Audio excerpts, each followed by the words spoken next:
Bom, vamos continuar a nossa aula, né? Mais um encontro onde nós estamos falando da vida espiritual, né? Demos um geral sobre a vida espiritual, falamos das virtudes teologais no último encontro.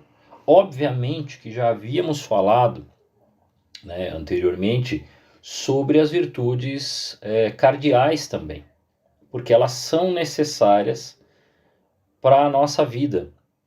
Obviamente que ali a gente estava falando no sentido, a princípio, no sentido apenas, as virtudes no sentido apenas como virtudes humanas. Mas essas virtudes cardeais, elas podem agir já sobre virtude infusa, porque elas estão dentro de nós, né? Elas precisam se manifestar. E penso que hoje é importantíssimo, né, que tratemos já dos 7 dons do Espírito Santo, aqueles dons que às vezes passam pela cabeça das pessoas como se fosse algo comum, né? E não é. Eles são espirituais, eles não são uma coisa corriqueira, eles não são algo que você obtém, né, no dia a dia, e muita gente confunde às vezes, e eu já mencionei isso para vocês, de que eles não são os dons efusos, né, aqueles que vêm sob efusão, ou nós poderíamos dizer, né, que não estão, que não vêm mediante os sacramentos, mas que são derramados por Deus, que é o que a gente chama da graça atual. Né? A gente já vou entrar nessa questão da graça atual, da graça santificante, que eu já falei muito sobre isso, mas hoje se faz necessário exatamente para que fique claro para nós isso. Fique claro para nós essa diferença da graça santificante e da graça atual. É tudo dom de Deus, é tudo graça de Deus, mas ela precisa ficar clara. Por quê? Porque uma delas ocorre exatamente para a nossa santificação, que é a graça santificante. E a outra, a atual, ela é necessária para que essa graça santificante ocorra, né? Obviamente que já fizemos algumas menções assim, principalmente quando fomos falar dos 7 sacramentos, mas hoje o ponto é os 7 dons do Espírito Santo. E, bom, existe uma fonte, né, um livro ao qual eu estou utilizando, né, posso mostrar aqui para vocês, é o livro O Grande Desconhecido, né, que é do padre Antônio Royo Marim, né, tem aqui pela editora Eclesi, não está em espanhol, não está em português mesmo, então as pessoas podem ler esse livro. Esse livro é muito interessante porque eu comprei ele não faz tanto tempo assim, né, tive a alegria de lê-lo, mas há 10 anos atrás, eu diria que exatamente há 10 anos atrás, eu fui para um retiro. E o padre, que deu todas as palestras sobre os dons do Espírito Santo, e isso no sábado e no domingo, mas na sexta-feira, ele deu esse iniciar que eu estou fazendo aqui para vocês, ele usou esse livro, só que nós não tínhamos essa fonte, eu não lembro, eu acredito que ele falou, que ele tenha dito, porque ele costuma sempre dar a fonte, sempre passar a qual livro ele está se baseando, das bases gerais, e ele deu todas as palestras, celebrou todas as missas lá, e aquilo foi surpreendente, inclusive quando ele fez, né, nas análises, essa separação do dom, né, da graça santificante e da graça atual, e explicou o local onde está os carismas, que eu já mencionei aqui, que os carismas, que são, né, os carismas que eu estou falando aqui, é aquele dom de línguas, dom de interpretação das línguas, dom de profecia, dons de milagres, todos esses, né, discernimento dos espíritos, que o discernimento dos espíritos, assim como todos, a maioria, alguns deles, né? Não todos, podem ser aprendidos. Presta bem atenção no que eu vou dizer, né? Você não vai aprender, né? Ninguém vai te ensinar a oração em línguas, né? Então não é isso. Mas eu digo aprender no sentido técnico, né? No sentido de aprender a discernir os espíritos como uma virtude, tá? Então este sim, os outros eu não sei, né? Não se aprende a profetizar. Se aprende a ter vida de oração e orando um dia para alguns Deus vai inspirar e estes irão profetizar. É isso que vai acontecer. Alguns terão uma manifestação de fé tão expectante naquele momento, é um negócio incrível que não dá para explicar, né? Nem a pessoa entende porque ela manifestou a fé daquela maneira.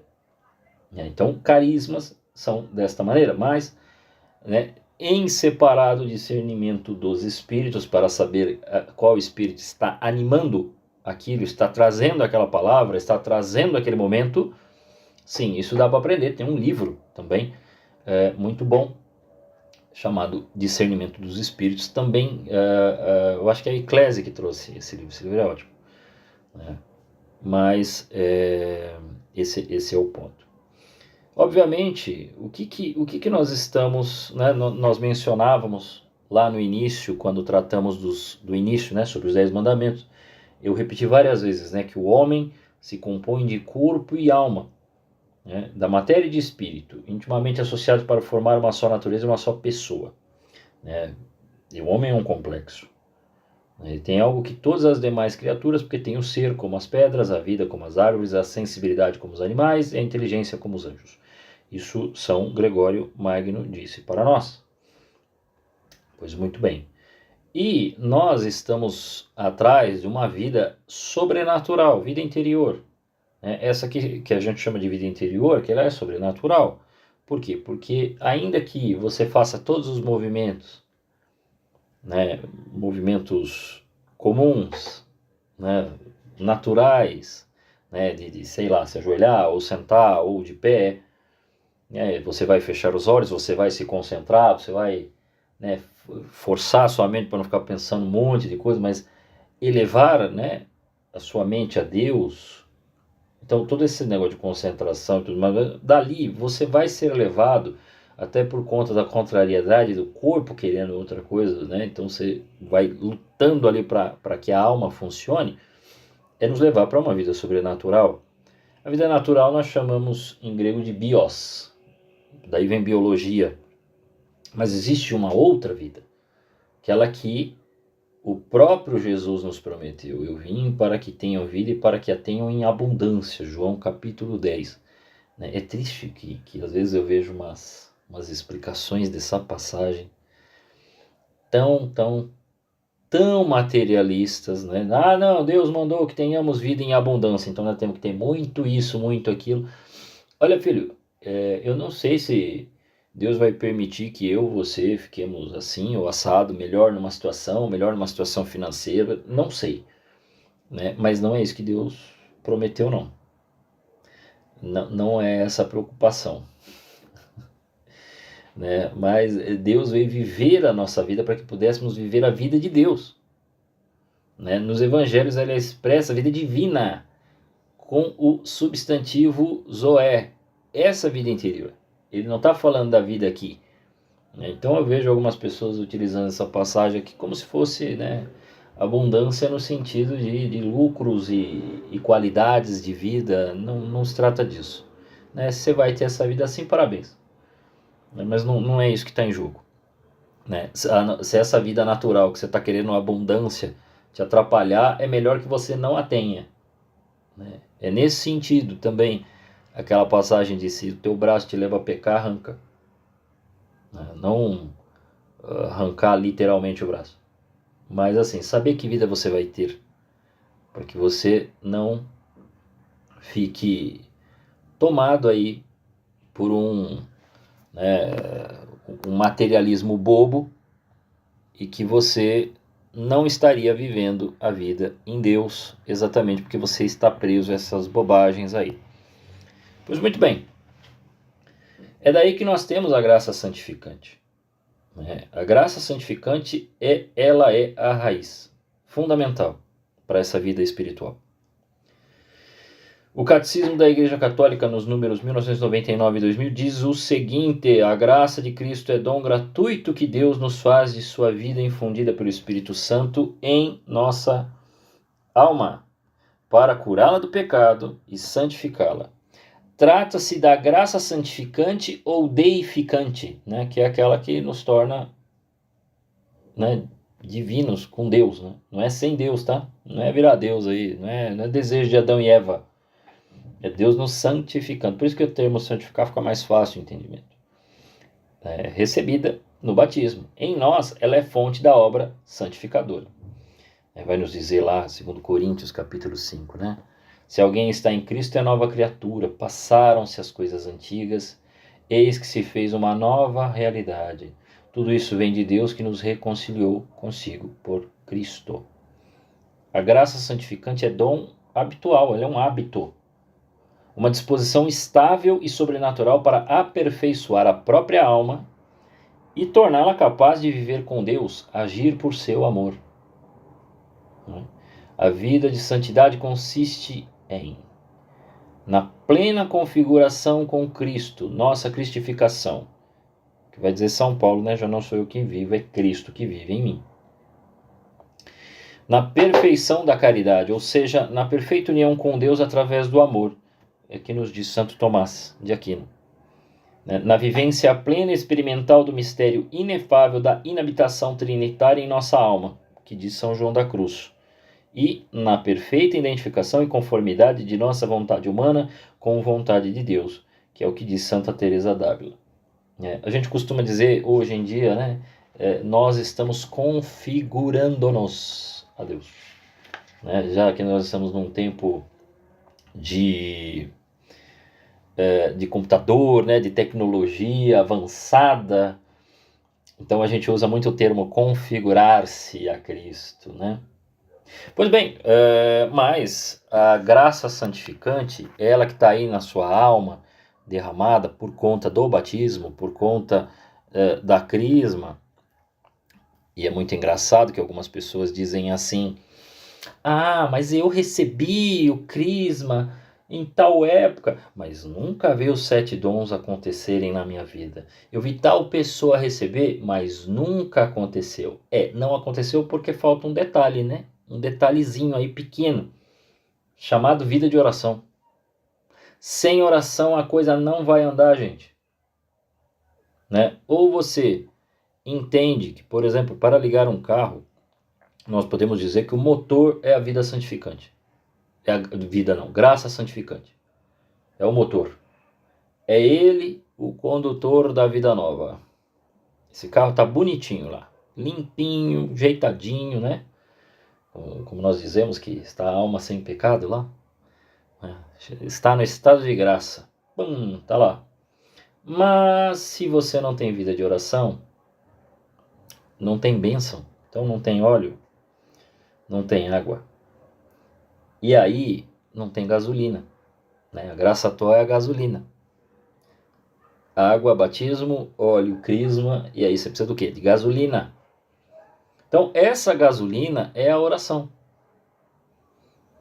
Para fazer funcionar esse motor. Veja, o motor não pode ficar sem água e sem óleo. Senão você vai fundir o motor, você vai zoar o carro.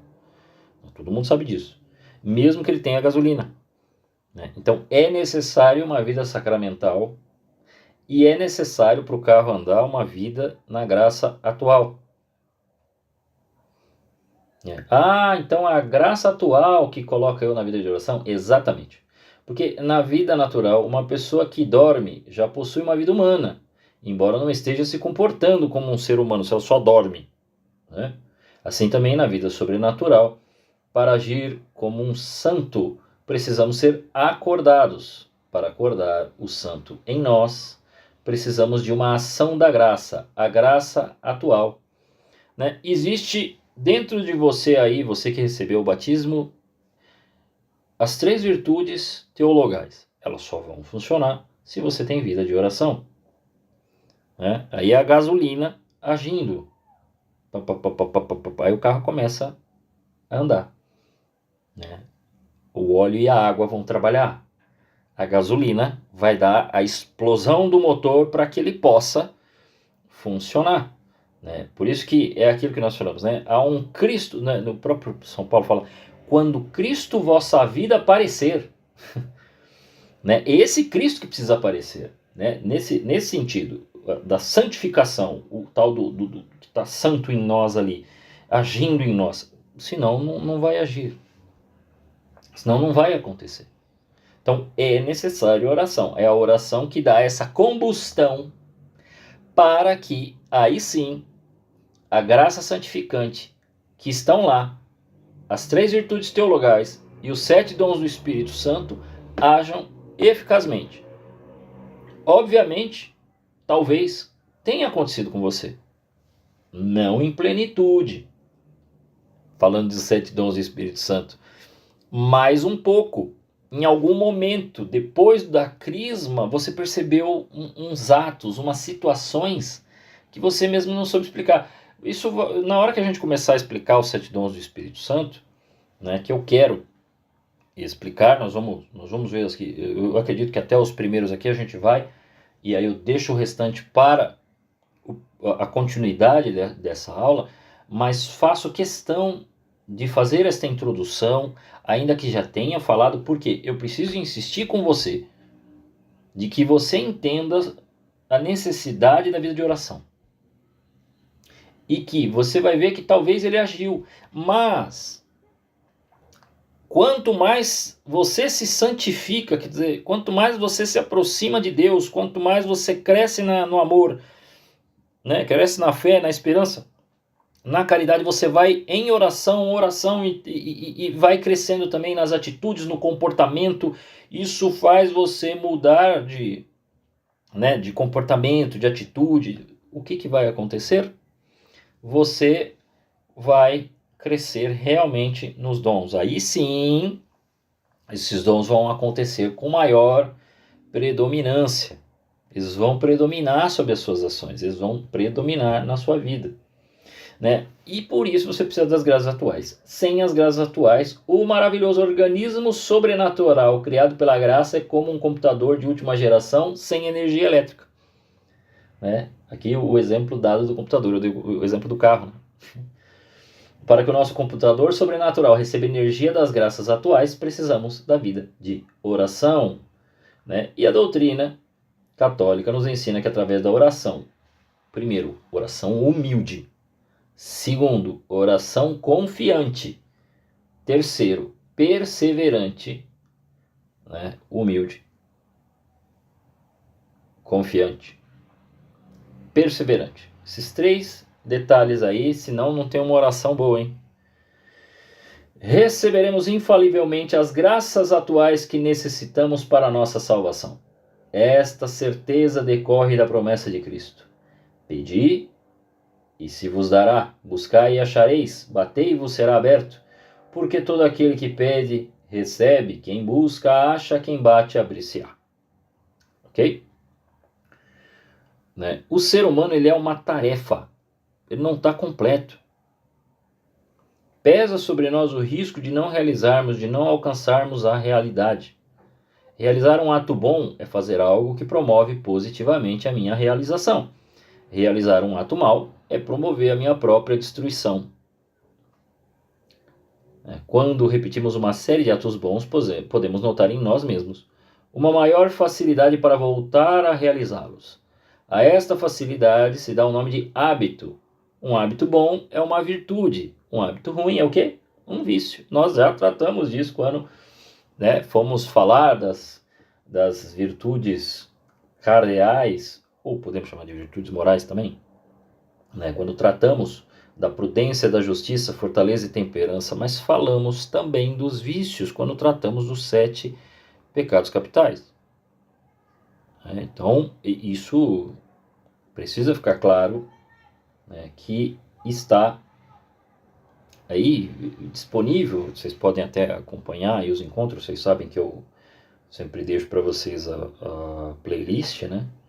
A gente grava aqui à noite e depois eu passo isso para o canal, mas é importante que se entenda a necessidade, né, dessas virtudes. Então, se for necessário, ouça novamente, né, para que a gente possa entender o que nós precisamos fazer, né, o que eu preciso mudar, o que eu preciso alterar do meu comportamento e tudo mais.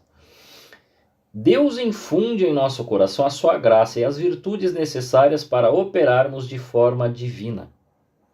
Essas virtudes são chamadas de sobrenaturais ou infusas, porque Deus as infunde na alma, justificada juntamente com a graça santificante. Então, é claro que as pessoas no mundo adquirem e podem ter, aqui a diferença. Tá? Mesmo um ateu, mesmo uma pessoa de outra religião que nunca ouviu falar dessas coisas, essa pessoa, é possível que ela tenha prudência, justiça, fortaleza, está dentro dela. Basta ela aprender. Isso dá para aprender. Está lá, ensinado por Aristóteles, poxa, né? Ética Nicômaco, está lá. Já se falava de virtude, já se falava de comportamento, né? Desde você vê Platão lá nos diálogos, né? Principalmente na República, ele está lá mencionando essas virtudes, né? Mas até os sofistas mencionavam algumas, mas ali tem uma traquinagem ali deles, porque a coisa é mencionada apenas por razões de ordem, vamos trazer para o dia de ordem financeira, para você obter um sucesso momentâneo, um sucesso numa determinada carreira, tal, porque a ideia para eles era formar algumas pessoas para trabalharem nos meios públicos, né? Então não é disso que estamos falando de algo mais profundo. Está lá dentro do ser humano e isso vai agir. Aí em Deus, estas mesmas virtudes, elas acabam agindo, né, infundidas na alma com a graça santificante. Olha que coisa. Nós nunca seríamos capazes de adquirir essas virtudes com nossas forças puramente naturais. Quer dizer, existe uma temperança, uma fortaleza, uma justiça, uma prudência que estão acima do que essa natural que eu mencionei agora há pouco. Né? Olha que coisa. Então, quer dizer, a pessoa tem, você olha e fala, é um cara prudente, é uma pessoa justa, ele é uma pessoa corajosa. Como aquele rapaz é equilibrado, né? A gente costuma dizer que tem inteligência emocional. Não, o que eu vos digo está acima da inteligência emocional. É algo espiritual. Ok? Que bom que a pessoa tem, tá? Não é para detonar o outro. Não, é só humano. Calma, isso é uma bobagem. Calma. Que bom. Já ajudaria muito o mundo se as pessoas tivessem, né? Todo mundo buscasse essas 4 virtudes aqui. Já era maravilhoso. Para conseguir das virtudes infusas o máximo desempenho em nossa santificação, deve-se levar em conta 2 coisas importantes a saber. Praticá-las por um motivo estritamente sobrenatural. Olha a diferença. Né? As pessoas procuram as virtudes, não está errado. Aqui não está dizendo que está errado. Mas elas procuram as virtudes por quê? Por convívio humano. Né? Para ela conseguir, né, viver melhor, para ela dar conta das coisas, para ela, né, como é que as pessoas falam? Ser uma pessoa melhor. Ok, que bom que é uma pessoa melhor. Que bom que é alguém que está tentando, né, ser mais justo, mais correto, mais prudente, agir de modo mais ordenado. Opa, maravilhoso. Mas aqui, essas virtudes infusas, para que elas sejam verdadeiramente, quer dizer, para que haja em nós realmente com verdade, nós temos que praticá-las por um motivo espiritual, quer dizer, sobrenatural. Não é só para ter um equilíbrio, né? Não. É para que ela possa agir de tal maneira em Deus que esses desequilíbrios humanos que nós temos aqui já está ultrapassado. é realmente porque às vezes a gente tem um desequilíbrio espiritual, né?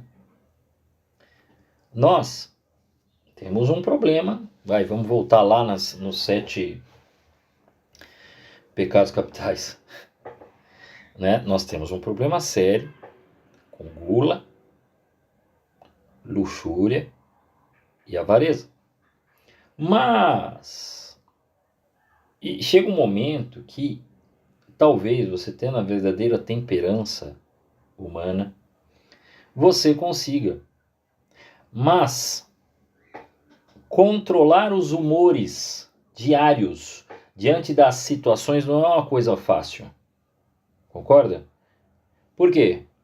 Porque muitas vezes você será colocado em situações onde para perder a paciência é facinho, né? E não saber como agir. E a tendência é que você haja mal diante, né, de uma ira exacerbada, né, diante de uma situação onde você perde a paciência, né? O pessoal brinca, perdi a estribeira, né? Porque o estribo que mantém ali, ali guardado, segurando, né?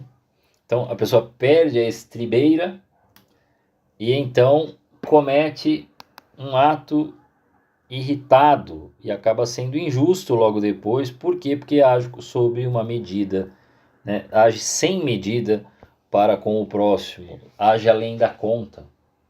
Então é por isso que a gente precisa. Porque senão nós não vamos vencer ira. Nós não vamos vencer a preguiça. Vai parecer um descanso, mas depois é só preguiça. Nós não vamos vencer a inveja, ao qual poderia ser uma admiração, mas se tornou inveja, porque virou uma tristeza, porque você não consegue. Não dá para enfrentar isto somente, né, somente humanamente falando. Pode ter um pouco de consciência, pode suportar aqui e ali, mas vai ficar sempre aquele negócio. E nem se fala de vaidade e orgulho, né? Essas coisas a gente enfrenta a vida toda, mas com as virtudes infusas, aí a gente começa a vencer. É lógico que unido já a fé, a esperança e a caridade. Porque a fé age na inteligência, então quem já tem fé e começa a agir também sob uma prudência com fé, sobre uma justiça com fé,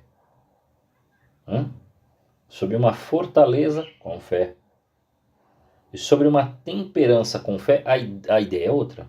A coisa já vai para outro nível, né? Por quê? Porque a fé age na inteligência e diz para nós, creia. Então você vive segundo esta fé. A esperança vai na sua memória. Porque você vai lembrando de tudo que Deus já fez por você. Eu acho muito bonito aquela frase. É uma frase simples, tá? Não é nada demais. São Policarpo, quando ameaçado, né? Nega, mas por que eu tenho que fazer? Ele nunca me fez mal nenhum. Isso é esperança em Deus. Nunca me fez mal. Ele puxa pela memória. Ele nunca me fez mal, esse homem só fez bem, pô. Por que vocês querem que eu faça mal? Por que vocês querem que eu negue, xingue? Não tem pra quê, não tem porquê. Não faz sentido. Então é uma esperança que tá olhando e sabe que tem um risco, né? Ele foi até avisado que, tá chegando. Ele viu o travesseiro dele pegando fogo, né? Tem uma visão no seu travesseiro. É uma esperança tomada, né? E que age pela caridade. E que quando esse negócio vai para o nível do crisma, aí sim nós temos uma ação que é totalmente santificante de todas essas virtudes teologais e morais. Aí a coisa vai para um nível ainda superior. Né? Nós tínhamos as virtudes, nós tínhamos agora as virtudes infusas, e agora nós temos os dons de Deus. Né? E o primeiro grande dom de Deus é o próprio Espírito Santo. Né? Tudo que a gente recebe de Deus são dons do Espírito Santo.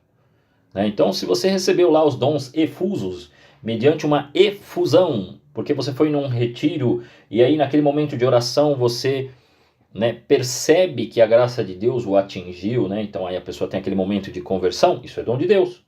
As pessoas que mencionam carismas, né, também é dom de Deus. É tudo ali do início da vida interior. É meio triste dizer isto, mas meus irmãos, os carismas mencionados pela renovação carismática estão no início da vida interior. E aí vem um detalhe, alto lá, meus amigos. Vejam, pessoas não católicas, mas que se declaram cristãos, que são dessas comunidades cristãs não católicas, alegam, afirmam ter estes carismas. Afirmam que já oraram por algumas pessoas e elas foram curadas. Mencionam que possuem dom de línguas e outras coisas, né? E que outras graças aconteceram de pessoas libertas e tudo mais. Início da vida cristã, tá? Tudo isso é início da vida cristã. E como são carismas provenientes do que nós chamamos aqui de graça atual, elas não são graças santificantes, elas podem auxiliar uma pessoa que, tendo vida de oração, cresça na fé, na esperança e na caridade e, consequentemente, tenha uma conversão mais profunda. Pode ajudar. Mas esta pessoa que possui estes carismas pode acabar caindo no problema de São Paulo. São Paulo tinha um medo. Ele falava assim: tendo eu pregado o evangelho, vir a me perder e vocês se salvarem. Por quê? Porque ele sabe que estes carismas, ele sabe que, por exemplo, pregar a palavra, né, para a gente sair um pouco do nível carisma, o pessoal não pensar que é simplesmente assim, tá vendo, você ora em língua, não, então vamos falar de outras coisas, né? Se eu sou um participante de pastoral, eu sirvo na igreja assim, ajudando na pastoral, eu prego, né, dou palestra, dou catequese, faço não sei o quê, eu posso vir a me perder. Por quê? Porque estas coisas são importantes, elas vão ajudar na evangelização, minha gente. Elas vão ajudar nas almas, vão ajudar no conforto das almas, na santificação das pessoas e tudo mais.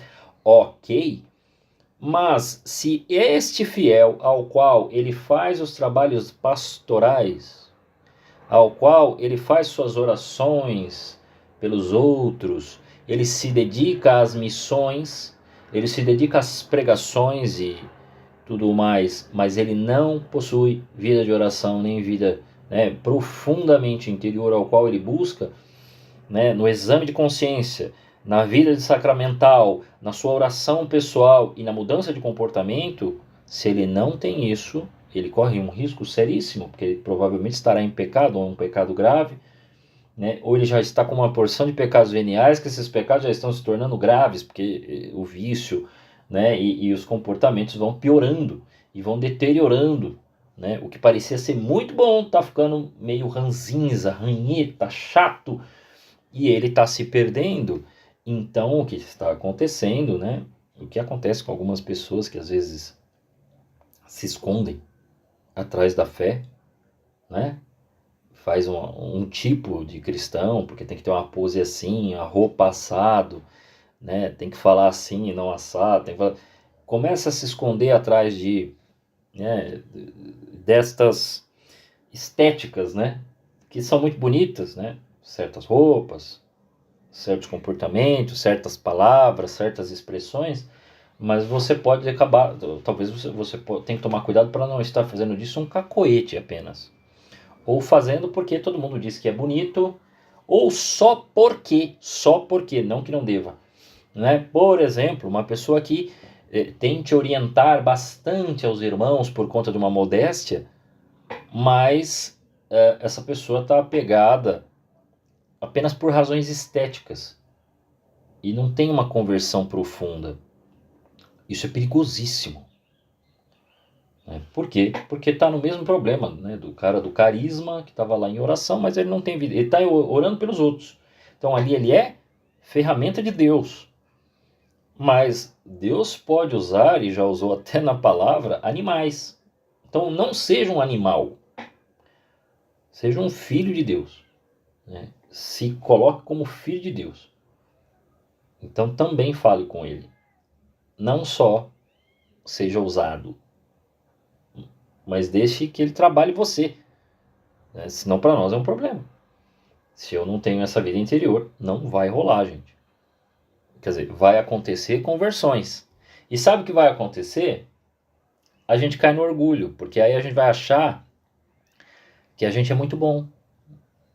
Né? Porque Deus está fazendo através, né? Ai, não, mas olha, quando eu falo aqui, as pessoas se convertem, corações são transformados. Então. É lógico que a pessoa não fala isso, mas ela vai falar assim, ah não, Deus fez, mas por dentro, e você sabe que é assim.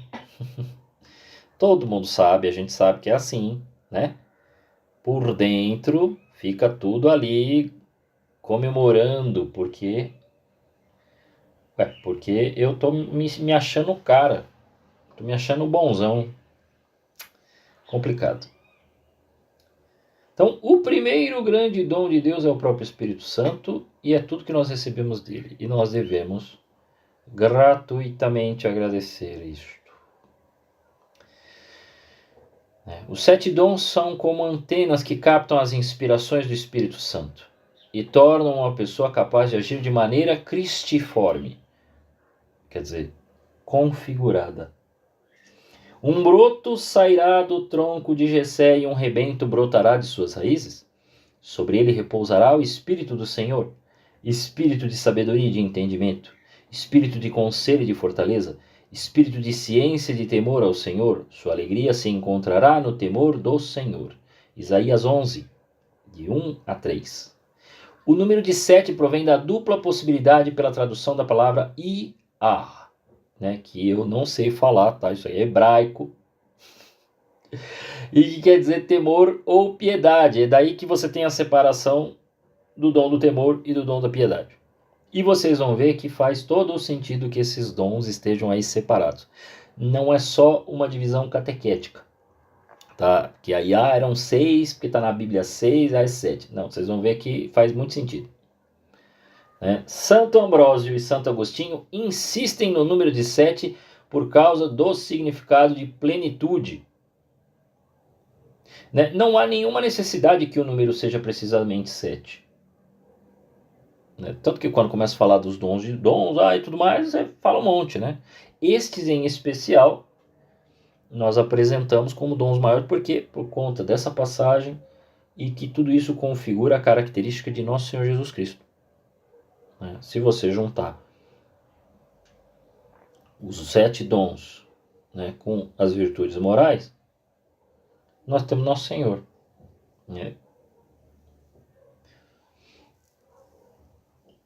A única coisa que a gente não coloca para Jesus é fé e esperança. Porque ele já via Deus face a face, né? Eu e o Pai somos um. Mas a caridade dele em plenitude ele faz nele, por ele e para ele.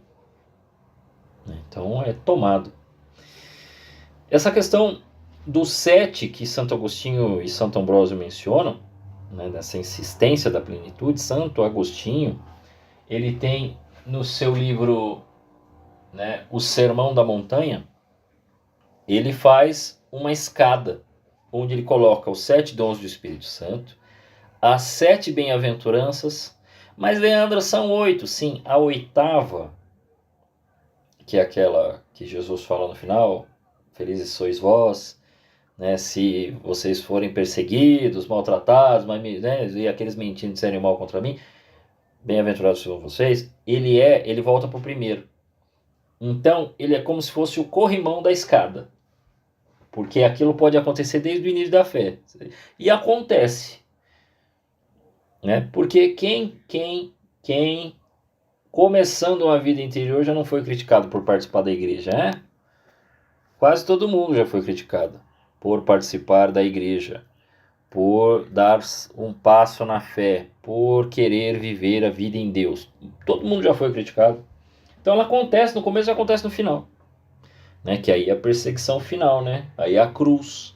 Jesus era criticado, mas no final veio a cruz, Então a cruz vem para todo mundo, a cruz para valer. Vem pequenas cruzes na vida, vem a grande cruz no fim. Nem que seja só a morte. E aí ele também coloca as 7 preces do Pai Nosso, os 7 dons do Espírito Santo, as virtudes e as bem-aventuranças. Então vai de pobres de espírito, os que têm fome e sede, mansos, misericórdios, pobres de espírito, puros de coração, os que choram, e os pacíficos. Você vê? Os 7. Né? Vai numa escadinha. Maravilhoso. Pois bem, aqui nós iremos tratar dos 2 primeiros dons e vamos deixar os 5 para a semana que vem. O primeiro deles, e é o menor dom, é o dom do temor de Deus. Né? Muita gente não sabe, né? Porque às vezes nas listas, quando você olha as listas, é muito louco isso, né? Mas as listas, quando a gente fala lá, né? Vem primeiro, né? A sabedoria, entendimento. Então, está falando do primeiro ao último. Mas nós vamos do último para o primeiro, nós vamos do menorzinho para o maior. Então, sabedoria é o maior. Tá bom? O Espírito Santo coloca no mais íntimo da alma a detestação enérgica do pecado, inspirada pela caridade. Além disso, um sentimento de reverência para com a infinita majestade e santidade de Deus. Então, isso aqui é um comportamento que nós estamos perdendo na sociedade já. Nós não temos nem o temor natural por Deus. Né? Nem o espiritual não temos e o natural também já perdemos. Eu vou dar uma evidência clara que nós já perdemos isso na sociedade. Ladrão roubando igreja. Isso era inaceitável até para os ladrões. Eles não se metiam a roubar a igreja. E hoje eles entram na igreja. Outras pessoas, quando não entram para roubar, entram para criar confusões, gritaria, né, subir no altar, né, tentar bater no padre, quebrar a imagem. Então assim, perdeu-se total o temor. Tem muitas causas disso, mas eu só estou fazendo uma evidência de que as pessoas não estão nem aí.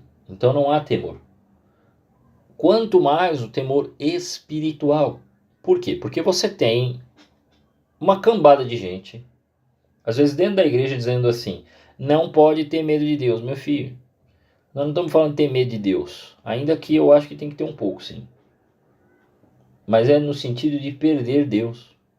Eu não quero perder Deus. Mas a presença de Deus sempre causou, no Antigo Testamento você vê isso claramente.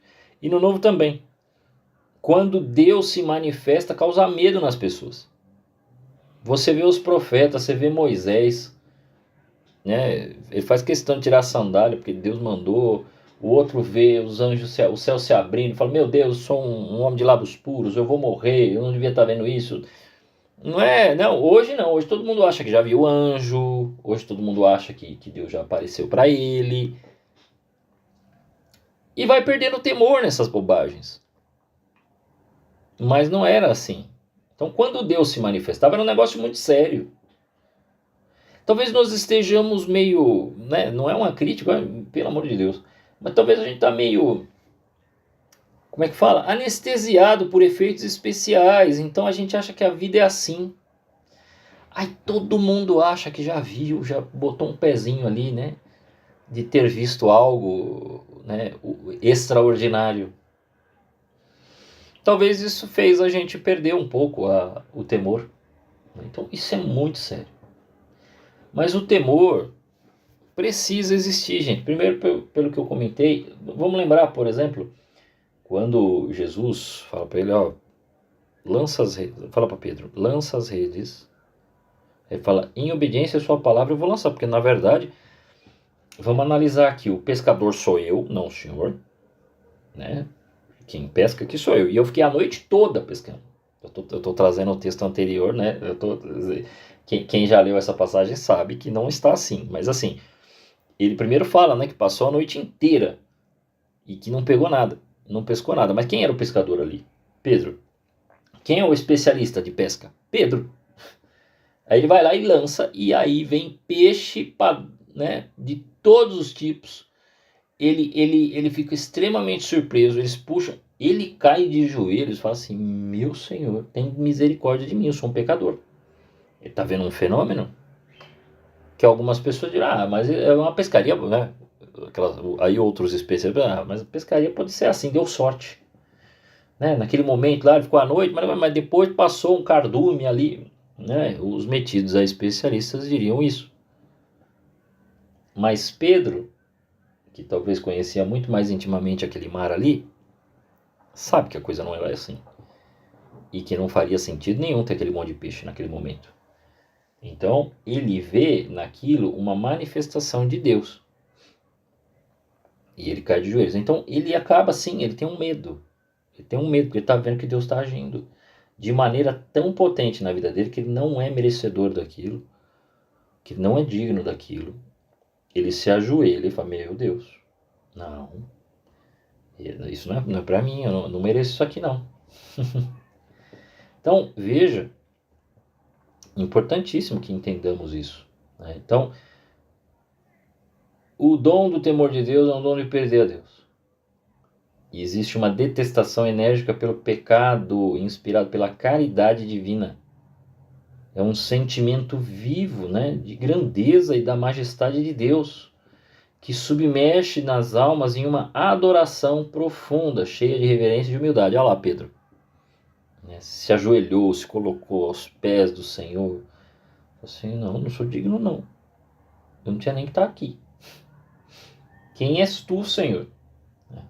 Gera um grande horror ao pecado e uma grandíssima contrição por tê-lo cometido. A pessoa começa a lutar para não, uma vigilância extrema para evitar as menores ocasiões de ofender a Deus. Parênteses aqui. Vou fazer um parênteses, porque a gente nunca sabe. Eu estou falando com vocês, com vocês aqui, mas outras pessoas vão ver essa aula com certeza, porque eu não sei o que acontece. Tem umas turmas de Crisma que não explicam os 7 dons. Né? Então a gente tem que explicar. E aí, com a falta, é lógico que é provável que algumas pessoas vão ouvir esta aula. Deixa eu só falar uma coisa. O horror ao pecado é necessário, a contrição é necessária, a vigilância para evitar as menores ocasiões de ofender a Deus é necessária. Mas isto não é escrúpulo, tá, gente? Isso não é, preste atenção, você não faz isso só racionalmente. Isto é um ato que a sua oração, que a sua vida interior vai te levando a fazer. Se você fizer isso só de maneira mental, só do sempre olhar como se estivesse no pecado, sempre fosse assim, cuidado para isso não ser escrúpulo. Então tem que tomar cuidado sim. Porque as pessoas sempre acham que elas têm o dom. Então nunca ache que você tem o dom, tá bom? Nunca fique tentando questionar em que morada, né? Pensando aqui em Teresa d'Ávila, em que morada estou. Eu acho que eu estou na primeira e se brincar fora da casa. Mas Leandro, a gente vê que você luta, mas eu sei minhas lutas, eu sei o lixo que eu sou. Então nós podemos acreditar que você tem um pecado grave? Não estou falando isso. Eu estou falando que ainda que eu estivesse superior nas moradas, ainda que eu tivesse realmente este dom, esta graça, eu não me coloco assim. Eu não me apresento assim. Que raio. O problema é a nossa falta de humildade. Então sempre, tudo bem, uma imagem, eu não crio uma imagem elevada a meu respeito. E também não fico tentando fazer de um modo apenas lógico, um sisteminha de vida na minha cabeça, né? Para um negócio que eu inventei na minha cabeça chamado Deus, e não é o Deus verdadeiro, e ficar manipulando as situações, né? Para não pecar. Porque na verdade aí nós temos um outro problema, nós temos um raio de um puritano aí, tremendo, que já criou um modo de vida tão impossível de viver que esse rapaz não consegue, essa moça não consegue contar uma piada, não consegue dar risada, porque ele vai começando a achar que tudo, não, mas se eu contar uma piada, se eu der risada aqui, tudo pode ser que ela não seja uma coisa boa. né? Pode ser. Aí a pessoa começa a se fechar. Aí a pessoa já começa a ter medo. Não, eu não posso ir, sei lá, vou criar aqui uma simulação. Eu não posso ir ao shopping. Porque não, há pessoas consumistas, viciadas e tudo. Então a pessoa para de fazer tudo. Né? E se ela fizer uma coisinha errada, minha nossa, é que ela não vive mesmo. Então isso aí é escrúpulo, isso aí não é dom do Espírito Santo, não é temor, coisa nenhuma, tá? Saiba diferenciar. É igual as pessoas que acham, estou numa aridez espiritual. Quanto você está rezando? Você rezou hoje? Então nem é aridez, cara. Aridez. É preguiça mesmo. Toma vergonha na cara. Então, sim, o dom do temor de Deus, quando ele vem junto de uma caridade muito grande. Quer dizer, tem um amor mesmo ali, a pessoa é tocada a viver. Aí, vamos pensar assim, ó, você ama o seu marido, você ama a sua esposa, certo? Quem ama quer agradar de tal maneira que não quer que a pessoa se ofenda. Então você está percebendo que vira um diálogo como alguém que você ama, então você começa a fazer por amor. E isso muda o seu comportamento. Então torna um comportamento muito mais feliz. A pessoa sorri muito mais, a pessoa está muito mais feliz. Porque nós não estamos falando que ela precisa ser dada, né? Aquela pessoa que fala com todo mundo, não é isso. Mas assim, a pessoa estará muito mais feliz porque ela está perto daquele que ela ama. Então ela cumprindo a vontade de Deus, ela começa a se desapegar das coisas criadas. Ela começa realmente a vigilância, porque ela está de mão dada com Deus aqui, e ela, não, olha, eu quero agradar ao Senhor. Então é diferente, né? Vai estar relacionado à esperança. Vai haver, meu querido, minha querida, um equilíbrio, uma temperança maior nos atos, nos hábitos, nos comportamentos. Porque eu não estou fazendo, eu faço o meu dia a dia, eu vou trabalhar, tomo café, mas tomo com Deus. Eu faço com Deus. E aí eu agrado. Existe a virtude da religião, então eu dou a Deus o que é de Deus e ao próximo o que é dele. Né? César o que é de César. A virtude da religião é dar a Deus o que é de Deus.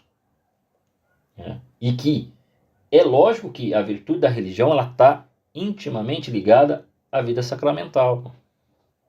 Intimamente. Né? Eu tenho um temor de Deus, não vou na missa. Você não ama Deus. Como assim, Leandro? O ato que Jesus fez, você está ignorando? Ou você esqueceu que a missa nada mais é do que nada mais é, né? Do que a grande oferta de Nosso Senhor ao Pai. E você não quer participar dele? Porque você acha que o quê? Que você acha que isso é mais importante do que tudo isso. Então, precisa haver humildade. Não tem temor de Deus sem humildade. Não existe. Por quê? Porque senão vai ter presunção.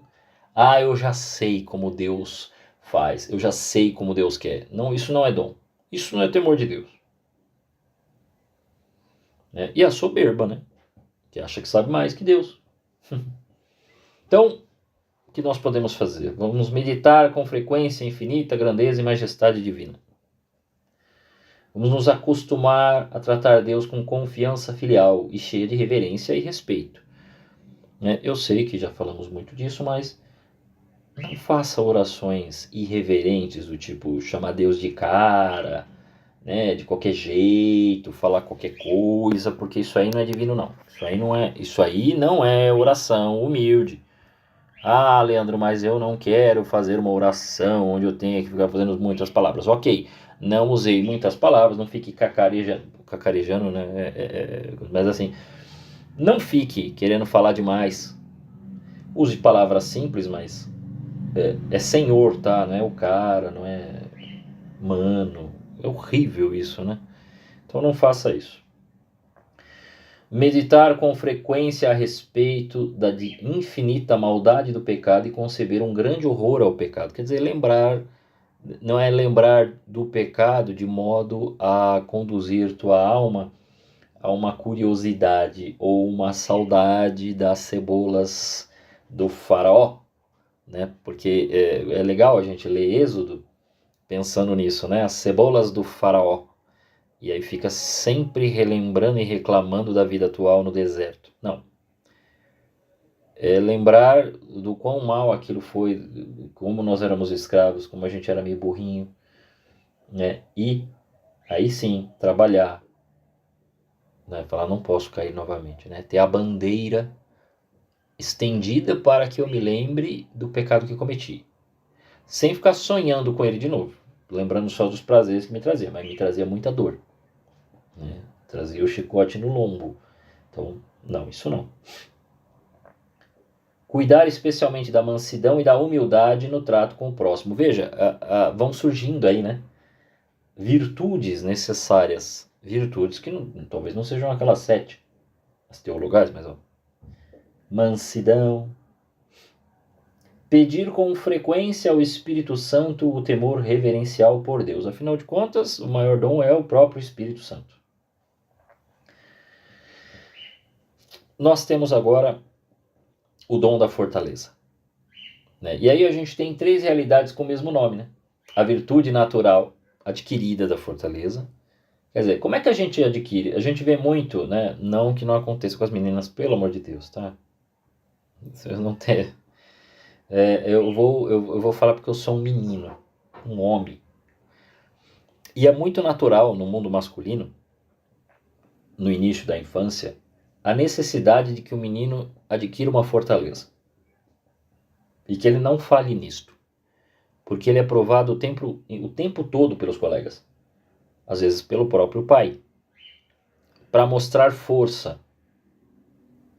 Para mostrar capacidade de fazer.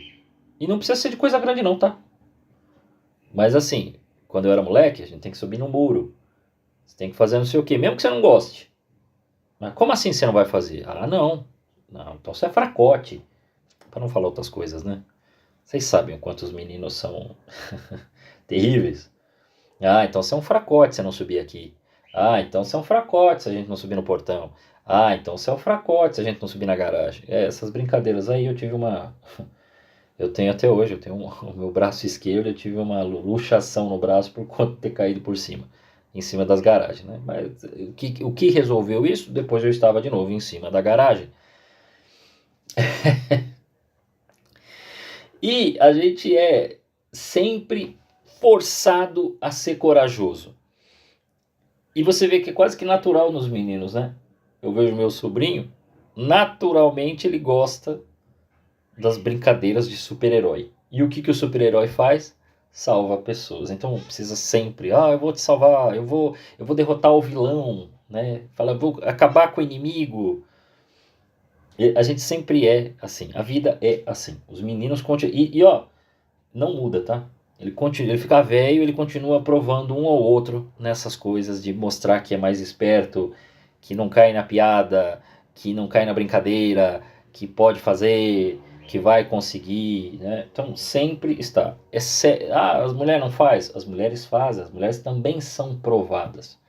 Mas eu fiz questão de mostrar meu mundo para facilitar o entendimento, né? Assim você escuta o que é uma fortaleza natural. Já ouvi falar de meninos que, né, ouvi falar não, eu conheci alguns que explodiam isso aí. Então ele era corajoso para sair na mão até com quem ele não tinha condição de sair na mão, mas ele dava um jeito de até de ganhar uma briga que não ia ganhar, porque ele de algum modo ele ia superar aquilo e aguentar a dor, porque talvez ele ia tomar umas pancadas, mas que ele ia ganhar, ele ia ganhar. E eu já vi isso.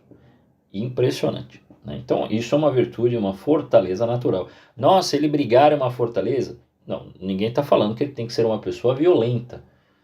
Mas ele é um rapaz, um menino, que aprende a se defender, defender aquilo que é dele e, consequentemente, às vezes ele vai ter de encarar a luta, né? Eu estou usando um exemplo claro de luta para que você entenda onde eu quero chegar. Logicamente, quando nós analisamos a virtude da fortaleza não fala só de luta. Ela fala de uma luta interior. Ela fala mais de suportar do que atacar, né? A virtude da fortaleza fala de você suportar injúrias, críticas, violência, tudo. Pode ver. De você não se abalar diante disso. Não é estoicismo. É muito acima disso. O estoicismo está abaixo. Porque o estoicismo, ele te torna imperturbável, mas aí você faz por um egoísmo. Ah não, Leandro, eu conheço pessoas ótimas. Também conheço pessoas ótimas e não estou questionando o caráter delas, são pessoas de caráter. Né? Conheço alguns que trabalham bastante, muito bem a questão do estoicismo, né? Seja forte, tal, imperturbável, os problemas do dia a dia não podem te abalar, né? Não, mesmo que você sinta a dor, você precisa mostrar esta coisa. Ok, mas para quê? Por quê? Né? E no nosso caso existe um Deus. Eu não faço isso aí só por mim. Eu faço realmente para superar isso, por um amor maior. E aí vem uma virtude de fortaleza sobrenatural, ou que nós chamamos de fortaleza infusa, que não são nessas questões comuns do dia a dia corriqueiras. Elas são mais profundas, porque elas estão já em Deus. Então, elas me levam, pela falta do dom, às vezes a uma ação extrema. Recentemente, eu não tenho todos os detalhes, mas o pessoal ficou sabendo, porque foi filmado, né? E o pessoal ameaçou de 20 cristãos, na verdade eram 19. 19 pessoas e mais um. 19 eram cristãos, se eu não me engano tinha padre ali, tinha religioso, tinha tudo. Um não era. Estavam na mão dos muçulmanos e iam morrer. Né? Os caras filmaram, iam cortar a cabeça de todos eles, filmando e tudo mais, como uma ameaça. E que primeiro eles iam falar para os caras negarem Jesus, negarem a igreja, negar a fé. E conforme foram, quem ficou por último foi esse não cristão, que não era crismado, que não tinha batismo. Ele acreditava em Jesus, vai. Sabia da existência. Esses homens não negaram a fé e começaram a morrer um a um. E depois, o nosso Senhor Jesus Cristo agiu na vida desse homem, que olhou para aqueles, aí quando questionado, ele falou assim, mas espera aí, se estes homens fizeram isso é porque Deus é real, Deus verdadeiro, eu não vou ceder. E ele deu a vida também. Isso é virtude infusa. Porque só sob uma virtude infusa muito grande agindo na vida desse homem, e é uma virtude da fortaleza, para aceitar o martírio, mesmo sem nunca ter se declarado verdadeiramente cristão, aquele homem se declarou totalmente cristão, virtude infusa. Mas a coisa pode acontecer sob o dom da fortaleza, que é o que aconteceu com São Lourenço. São Lourenço é ameaçado pelos soldados romanos a apresentar o tesouro da igreja. E ele diz que vai apresentar no outro dia de manhã. No dia de manhã, local marcado, ele vai lá e abre a porta de um salão. Tem pessoas, né? Mulher, né? Viúva, com uma criança de colo, né? Pobre e sem lugar. O outro coxo, cego. Tudo as pessoas miseráveis ali. Ele fala, eis aí o tesouro da igreja. E o pessoal, você está de brincadeira conosco. Então prenderam ele. Nessa que prenderam ele, amarraram ele numa grelha e botaram fogo. E ele ficou de lado.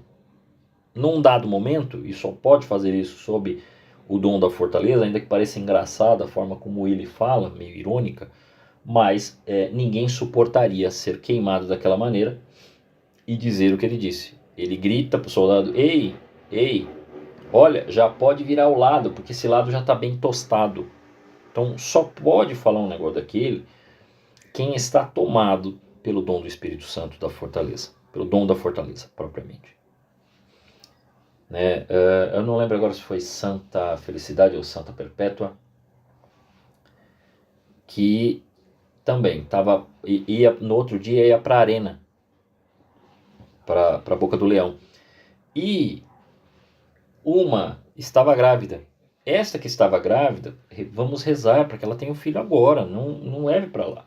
A criança venha a nascer. Rezaram, nasceu a criança e no momento do parto ela gritou muito. O soldado passou e ironizou, falou, se você está sofrendo aí, imagina na hora que você estiver lá na arena. Ela olhou para ele e falou assim: não, aqui quem sofre sou eu, mas quando eu estiver lá, quem sofrerá será outro. Ou seja, eles entendiam que se dariam em oferta a Deus, né? E eles mesmos falavam que era como trigo mastigado pela boca do leão, né? Como eucaristia viva, como sacrifício, como hóstias, né? Vítimas em oferta a Deus diante da injustiça dos romanos. Então isso aí é dom da fortaleza. É uma luta. A fortaleza, ela luta contra as nossas paixões desordenadas, contra o mundo e contra o demônio. A gente começa lutando contra o demônio e termina lutando contra ele. Por quê? Porque ele vem primeiro. E aí nós precisamos apresentar a fé. Vem o mundo. Lembra que eu falei das cebolas? Para atacar nossa memória, nós devemos combatê-lo com a esperança. E por fim, as nossas paixões desordenadas, que aí novamente o demônio aparece para apresentar, olha aqui as coisas que você gosta, tá?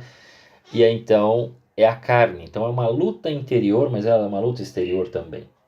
E a gente faz essa separação, mas é lógico que o pecado não se apresenta de modo pedagógico, apresenta tudo ao mesmo tempo, né, contra nós.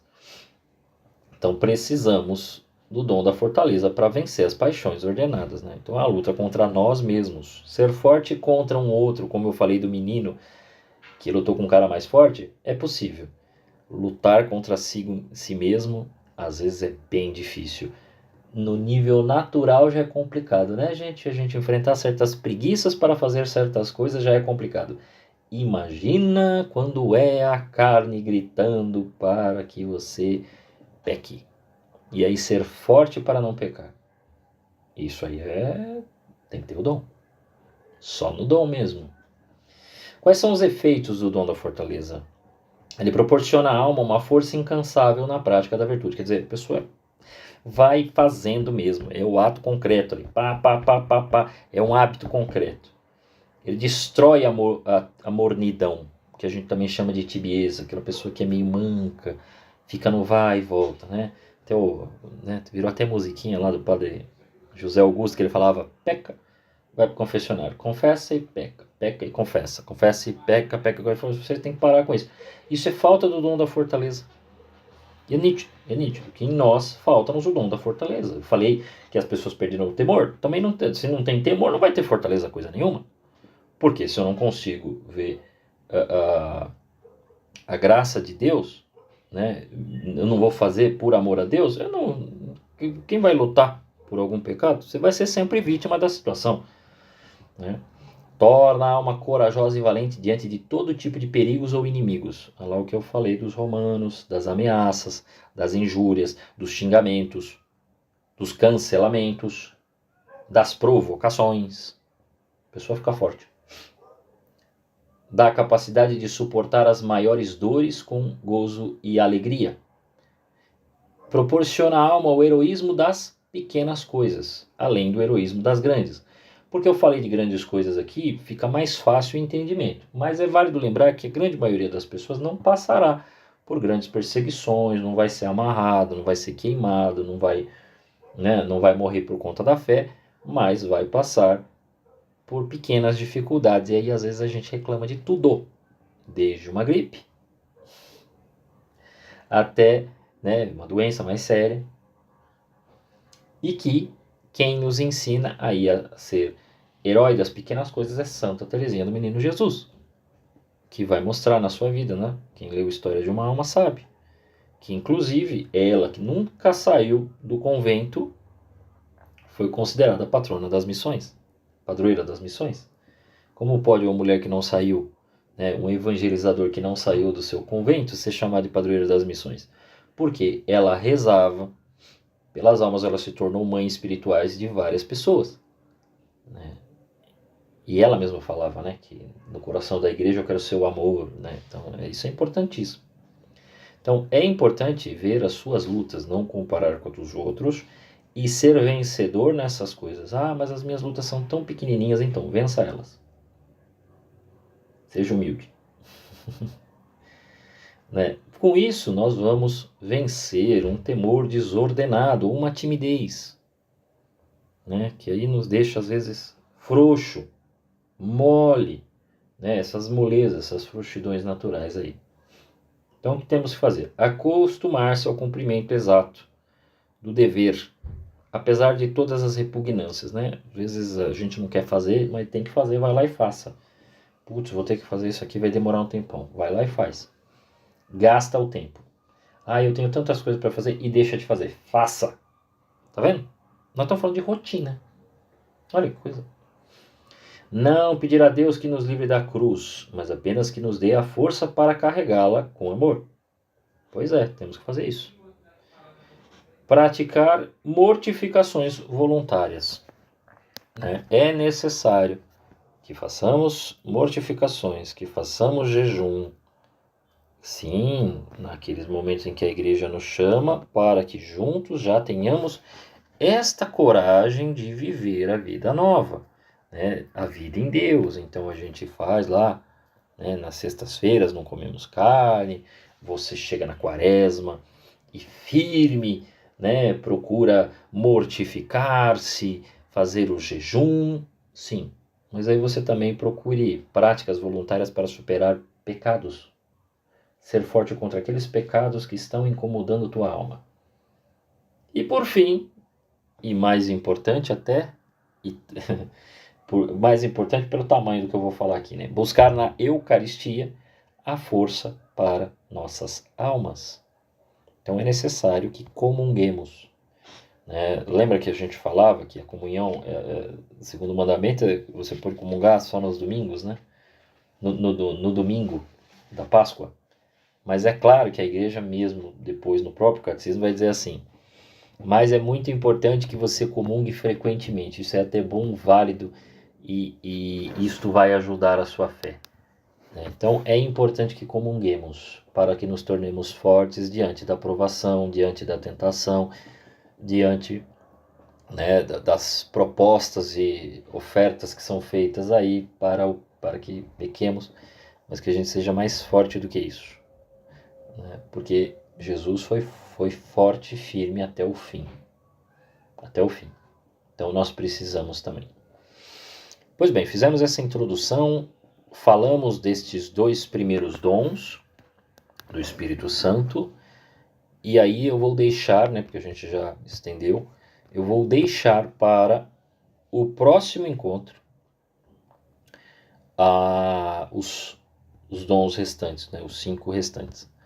Porque aí nós poderíamos tratar com calma, né, sem correria, e vamos falar dos 5 dons restantes do Espírito Santo, né? Então tratamos desses daqui, fizemos uma introdução para explicar a vida interior, e aí vamos para os próximos 5 para que encerremos esse tema, tá bom?